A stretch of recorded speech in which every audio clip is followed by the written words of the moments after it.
प्रधानमंत्री नरेंद्र मोदी 3 दिन का रोम दौरा खत्म करने के बाद COP26 समिट में शामिल होने ग्लासगो पहुंचे। यहां उन्होंने दुनिया के सामने जलवायु परिवर्तन को लेकर भारत के एजेंडे को सामने रखा। प्रधानमंत्री नरेंद्र मोदी ने ग्लासगो में COP26 सम्मेलन में अपने भाषण के दौरान भारत का नजरिया दुनिया के सामने रखा है। प्रधानमंत्री मोदी ने वेद मंत्र के साथ अपना अभिभाषण शुरू किया, जिसका मतलब भी उन्होंने खुद सबको समझाया है। आज मैं आपके बीच उस भूमि का प्रतिनिधित्व कर रहा हूं जिस भूमि ने हजारों वर्ष पहले ये मंत्र दिया था, समगच्छध्वं समद्वत्वं संवो मानसी जानता। समगच्छध्वं यानी सभी साथ मिलकर चले, संवद्वम यानी सभी मिलजुल कर आपस में संवाद करें, और संवो मनानसी जानता यानी सभी के मन भी आपस में मिले रहें। हम संकल्पबद्ध होकर हर संभव एफर्ट्स कर रहे हैं, परिश्रम कर रहे हैं और परिणाम लाकर दिखा रहे हैं।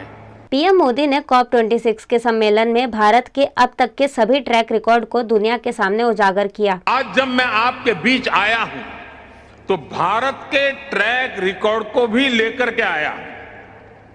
मेरी बातें सिर्फ शब्द नहीं हैं, ये भावी पीढ़ी के उज्जवल भविष्य का जयघोष है। आज Bharat installed renewable energy capacity में विश्व में चौथे नंबर पर है। बीते 7 वर्षों में भारत की नॉन फोसिल फ्यूल एनर्जी में 25% से ज्यादा की वृद्धि हुई है और अब ये हमारे एनर्जी मिक्स का 40% पहुंच गया है। फ्रेंड्स, विश्व की पूरी आबादी से भी अधिक यात्री भारतीय रेल से हर वर्ष यात्रा करते हैं। इसी के साथ ही प्रधानमंत्री नरेंद्र मोदी ने COP26 में भारत के नेट जीरो के लक्ष्य को लेकर बड़ा ऐलान किया है। उन्होंने कहा, भारत 2070 तक इस लक्ष्य को हासिल करने का पूरा प्रयास करेगा। इस विशाल रेलवे सिस्टम ने अपने आप को 2030 तक नेट जीरो बनाने का लक्ष्य रखा है। अकेली इस पहल से सालाना 60 मिलियन टन एमिशन की कमी होगी। इसी प्रकार हमारे विशाल एलईडी बल्ब अभियान से सालाना 40 मिलियन टन एमिशन कम हो रहा है। आज भारत दृढ़ इच्छा शक्ति के साथ ऐसे कई सारे इनिशिएटिव्स पर तेजी से काम कर रहा है। इसके अलावा पीएम मोदी ने सम्मेलन के दौरान अपने नए मंत्र यानी LIFE के बारे में बताया। मोदी ने कहा, आज भारत स्थापित रिन्यूएबल एनर्जी क्षमता में विश्व में चौथे नंबर पर है। जलवायु परिवर्तन के लिए एक शब्द है लाइफ, और हमें इसके मुताबिक आगे बढ़ना होगा। मैं आज आपके सामने वन वर्ल्ड मूवमेंट का प्रस्ताव रखता हूं। वन वर्ल्ड एक शब्द क्लाइमेट के संदर्भ में वन वर्ल्ड एक विश्व का मूल आधार बन सकता है, अधिष्ठान बन सकता है। ये एक शब्द है लाइफ, LIFE यानी लाइफ स्टाइल फॉर एनवायरमेंट।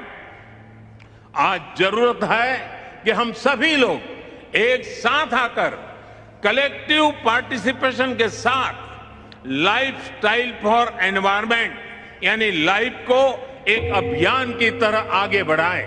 ये एनवायरमेंटल कॉन्शियस लाइफस्टाइल का एक मास मूवमेंट बन सकता है।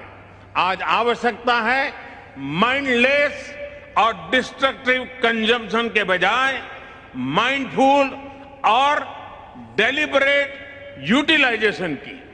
ये मूवमेंट एक साथ मिलकर ऐसे लक्ष्य तय कर सकता है जो डाइवर्स एरिया जैसे fishing, agriculture, wellness, dietary choices, housing, packaging, hospitality, tourism, clothing, fashion, water management और एनर्जी जैसे अनेक सेक्टर्स में एक क्रांतिकारी बदलाव ला सकता है।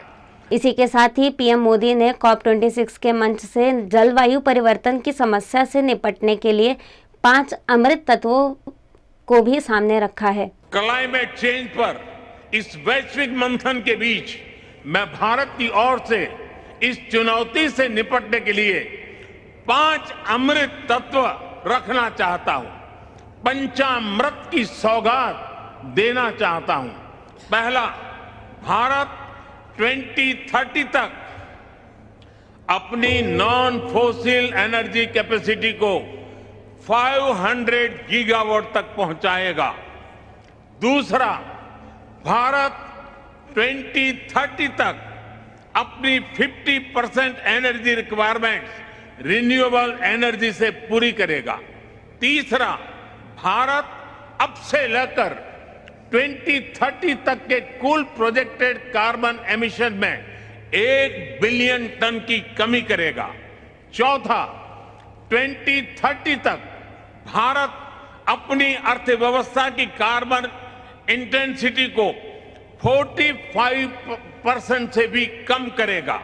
और पांचवा, वर्ष 2070 तक भारत नेट जीरो का लक्ष्य हासिल करेगा।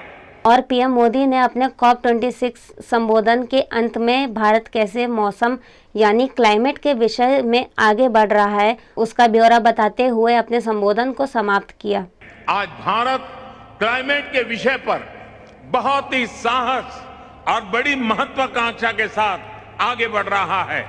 भारत अन्य सभी विकासशील देशों की पीड़ा भी समझता है, उन्हें साझा करता है और उनकी अपेक्षाओं की अभिव्यक्ति भी निरंतर करता रहेगा।